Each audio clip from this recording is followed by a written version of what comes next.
Bienvenidos, esta es una nueva edición de Informe Diario. Soy Renato Olivera y antes de comenzar con la información vamos rápidamente con nuestros titulares.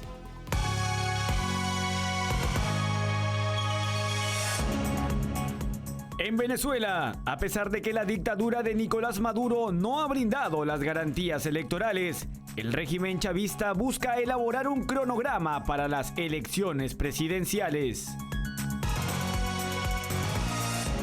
El presidente de Ecuador, Daniel Noboa, anunció que no reconocerá el resultado de las próximas elecciones en Venezuela. En Francia, las protestas de los agricultores han llegado a un punto crítico. Estas movilizaciones, que incluyen bloqueos en importantes carreteras, son una respuesta a las presiones de precios, impuestos y regulaciones supuestamente ambientales. En Estados Unidos, el Comité de Seguridad Nacional de la Cámara de Representantes aprobó cargos de juicio político contra el secretario de Seguridad Nacional, Alejandro Mayorkas.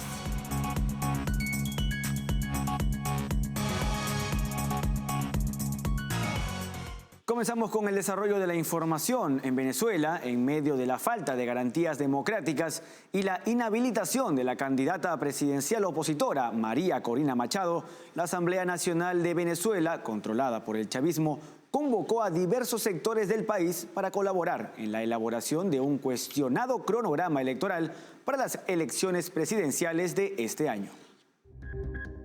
En Venezuela, la dictadura de Nicolás Maduro no ha brindado las garantías electorales ni ha puesto en marcha la habilitación de la candidata opositora María Corina Machado. Esto refleja las conductas antidemocráticas del régimen venezolano. Bajo ese contexto, la Asamblea Nacional de Venezuela, controlada por la dictadura chavista, llamó a diversos sectores del país a colaborar en la elaboración de un supuesto cronograma electoral para las elecciones presidenciales de este año, pese a que la principal candidata de la oposición sigue inhabilitada. El presidente del legislativo, el chavista Jorge Rodríguez, mencionó que el proceso de consulta empezará el 5 de febrero. Rodríguez anticipó que Venezuela conocerá el cronograma electoral antes del 18 de abril e incluirá fechas clave como la inscripción de candidatos, el inicio y fin de la campaña y el día de las elecciones presidenciales. Tras las últimas acciones emprendidas por la dictadura venezolana, como la detención de dirigentes de la oposición y la inhabilitación de la candidata María Corina Machado, el anuncio realizado por el régimen de Nicolás Maduro no brinda ninguna garantía democrática. La dictadura venezolana, liderada por Nicolás Maduro, amenazó con suspender la repatriación de inmigrantes venezolanos. Esto sucede en respuesta a la reciente reactivación de sanciones económicas por parte de Estados Unidos. Este conflicto surge a raíz de la inhabilitación política de la candidata presidencial opositora María Corina Machado. El régimen chavista en Venezuela, encabezado por el dictador Nicolás Maduro y su vicepresidenta Delcy Rodríguez, amenazó con suspender la repatriación de inmigrantes venezolanos en respuesta a la reactivación de sanciones económicas de Estados Unidos. La decisión de Washington surgió tras la inhabilitación política de la candidata opositora María Corina Machado. Estados Unidos, en una clara represalia a la acción del régimen contra Machado, anunció la reactivación de sanciones contra la empresa minera estatal venezolana y sectores clave como el petróleo y el gas. En respuesta, Rodríguez advirtió en redes sociales que los vuelos de repatriación de migrantes se cancelarán a partir del 13 de febrero. Es decir, el régimen de Maduro castigará a sus propios ciudadanos y los dejará a la deriva para recrudecer la crisis migratoria. Esto como forma de amenazar a Estados Unidos. Esta escalada de tensiones ocurre en un momento crítico para Venezuela, con el Parlamento oficialista proponiendo una consulta para fijar la fecha de las próximas elecciones presidenciales. Jorge Rodríguez, presidente de la Asamblea Nacional Ilegítima, mencionó que el proceso de consulta empezará el 5 de febrero, buscando involucrar a diversos sectores de la sociedad venezolana. Por otro lado, el portavoz del Departamento de Estado de Estados Unidos, Matthew Miller, anunció que no renovarán la licencia que alivia al sector petrolero y del gas venezolano cuando expire el 18 de abril próximo. La decisión del régimen de Maduro de utilizar la repatriación de migrantes como herramienta de presión política contra Estados Unidos refleja una profundización en la crisis diplomática y humanitaria que afecta a Venezuela. El presidente de Ecuador, Daniel Noboa, anunció que su país no reconocerá los resultados de las próximas elecciones en Venezuela, argumentando que no han sido elecciones libres. En una entrevista con la televisión Ecuavisa, Noboa expresó su desacuerdo con la falta de elecciones libres en Venezuela en este momento y destacó que no reconocerán el resultado de los próximos comicios debido a esta razón. Este anuncio se suma al rechazo previo del gobierno ecuatoriano a la inhabilitación política impuesta por el Tribunal Supremo de Justicia de Venezuela, controlado por supuesto por el chavismo, contra la candidata presidencial opositora María Corina Machado. La Cancillería ecuatoriana afirmó que esta decisión era contraria a los acuerdos de Barbados destinados a facilitar elecciones democráticas y transparentes en Venezuela. Además de la administración de Noboa, varios gobiernos, organismos internacionales y la oposición de Venezuela han condenado la inhabilitación política de María Corina Machado. A pesar de la inhabilitación, la política de 56 años se mantiene como la candidata opositora para enfrentar al régimen chavista en las elecciones de este año. En España, luego del rechazo a la ley de amnistía, el líder del Partido Popular, Alberto Núñez Feijóo, criticó fuertemente al gobierno, calificándolo de anomalía democrática. Agregó que el líder socialista es un presidente que no cuenta con mayoría en la Cámara, mientras que existe una oposición que ha ganado las elecciones y tiene mayoría absoluta en el Senado. Luego del rechazo a la ley de amnistía, el líder del Partido Popular, Alberto Núñez Feijóo, criticó fuertemente al gobierno, calificándolo de anomalía democrática. Aseguró que la administración de Sánchez ha perdido el control y se encuentra en respiración asistida, cuestionando la gestión y formación de la coalición gubernamental. Agregó que el líder socialista es un presidente que no cuenta con mayoría en la Cámara, mientras que existe una oposición que ha ganado las elecciones y tiene mayoría absoluta en el Senado. En una jornada en el Congreso de los Diputados español, la propuesta de ley de amnistía fue rechazada. Durante la votación, los 7 integrantes de Junts per Catalunya votaron en contra de la iniciativa, buscando así ganar tiempo adicional para presionar al gobierno del socialista Pedro Sánchez. El punto de discordia principal radica en las exigencias de Junts, que busca reforzar el blindaje legal a su líder separatista, Carles Puigdemont. Desde el gobierno, la vicepresidenta primera, María Jesús Montero, ha destacado la necesidad de tiempo y voluntad clara de diálogo para negociar. Asegura que siempre hay margen para incorporar cuestiones técnicas, manteniendo la puerta abierta a la negociación de la ley de amnistía. Jordi Turull, secretario general de Junts per Catalunya, afirmó que un desacuerdo en la ley de amnistía afectaría los fundamentos del pacto de investidura, el cual negoció el socialista Pedro Sánchez a cambio de continuar en el poder.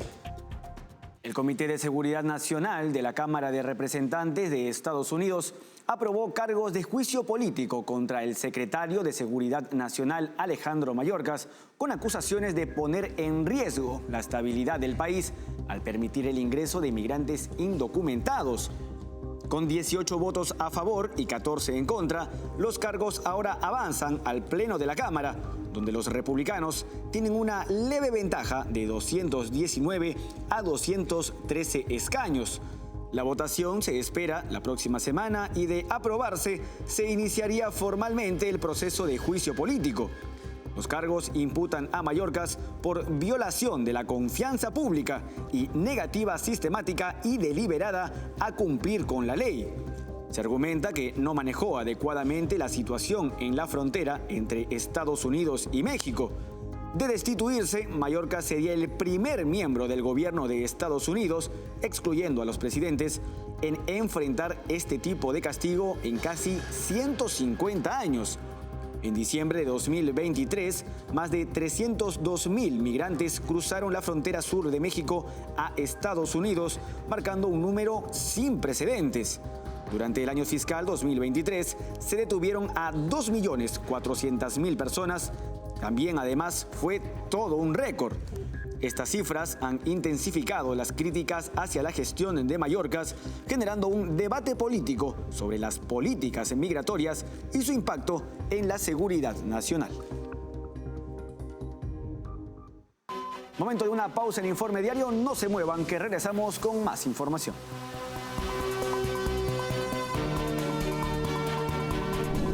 Café Sombra de Pino. Un café diferente que crece a la sombra de pinos en Villarrica. Ya lo saben, Café Sombra de Pino. Un café premium al alcance de todos.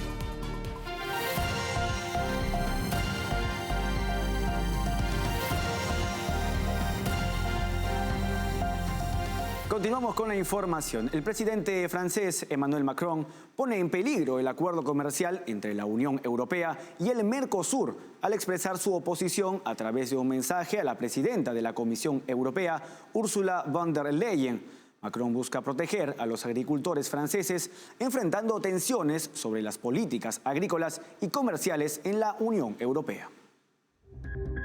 A través de un mensaje de texto, el presidente de Francia, Emmanuel Macron, potencialmente descarriló el acuerdo comercial entre la Unión Europea y el grupo Mercosur. Este hecho revela las tensiones crecientes dentro de la Unión Europea con respecto a las políticas agrícolas y comerciales. Su oposición al acuerdo, expresada a través de un mensaje de texto a la presidenta de la Comisión Europea, Ursula von der Leyen, destaca el creciente descontento con las restricciones impuestas a los agricultores europeos. Macron enfrenta una revuelta de agricultores franceses enojados por la disminución de ingresos y las políticas ambientales de la Unión Europea, por lo que ahora busca proteger la agricultura francesa, dificultando la entrada de carne de res brasileña y argentina. Este movimiento se produce en un momento crítico para von der Leyen, quien contempla postularse para un segundo mandato al frente de la Comisión y no puede permitirse alienar a uno de los líderes más importantes del bloque. Este conflicto subraya un problema más amplio en la Unión Europea, las políticas ambientales que han sido perjudiciales para los intereses y la supervivencia de los agricultores locales. Las protestas de agricultores, que han causado parálisis en partes de Alemania, Polonia, Bélgica y Francia, indican un malestar generalizado. Estas manifestaciones se centran en cómo las iniciativas supuestamente climáticas de la Unión Europea y la flexibilización de las normas de importación para productos ucranianos están socavando los ingresos de los agricultores europeos, llevando a muchos al borde del colapso. Macron no ha tenido otra opción que posicionarse como el defensor de los agricultores franceses, presionando a Bruselas para que relaje las obligaciones agrícolas ecológicas y limite las importaciones de Ucrania. Su lista de demandas incluye excepciones a las reglas de la Unión Europea, que requiere que los agricultores reserven parte de su tierra arable para fomentar la biodiversidad, así como medidas para limitar las importaciones de aves de corral y cereales de Ucrania.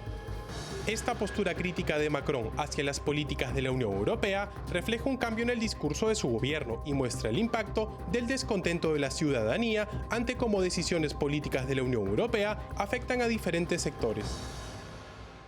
El asesor de seguridad nacional de la Casa Blanca, Jake Sullivan, y el principal diplomático chino, Wang Yi, confirmaron que han acordado la próxima realización de una conversación telefónica entre los presidentes de Estados Unidos, Joe Biden, y China, Xi Jinping.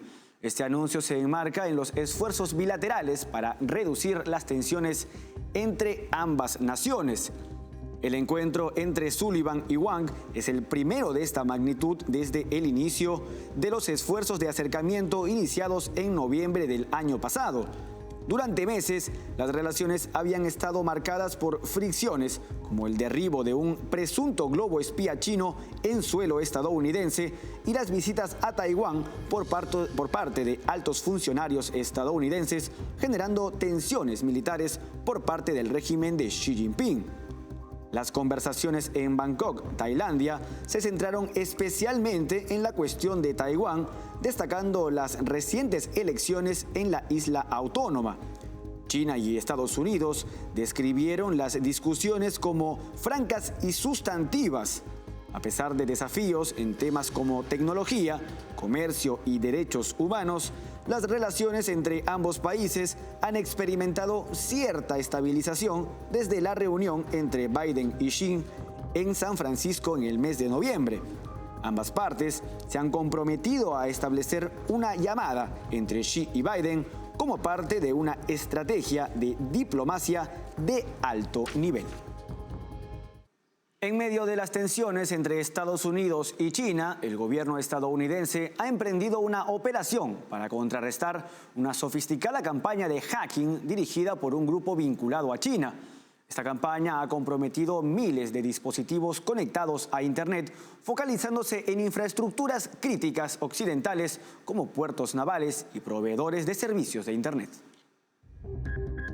En un contexto de creciente tensión entre China y Estados Unidos, especialmente durante la administración de Joe Biden, las autoridades estadounidenses han tomado medidas contra un sofisticado esfuerzo de piratería informática china. Según informes de Reuters, el gobierno de Estados Unidos ha lanzado una operación para combatir una amplia campaña de hacking dirigida por el grupo Bolt Typhoon, que ha comprometido miles de dispositivos conectados a Internet y se ha enfocado en la infraestructura crítica occidental.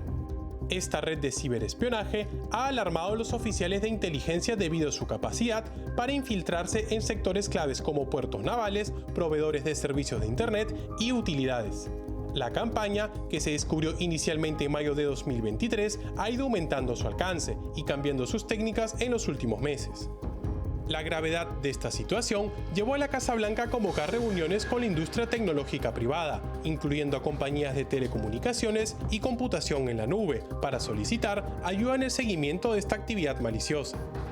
Esta colaboración resalta la preocupación de Estados Unidos por la posibilidad de que China utilice estas brechas para interrumpir instalaciones importantes en la región Indo-Pacífico que apoyan las operaciones militares estadounidenses. El Departamento de Justicia y el FBI de Estados Unidos obtuvieron autorización legal para desactivar aspectos de la campaña de hacking. Hasta aquí llegamos con la presente edición de Informe Diario. Los acompañó Renato Olivera. Con su permiso.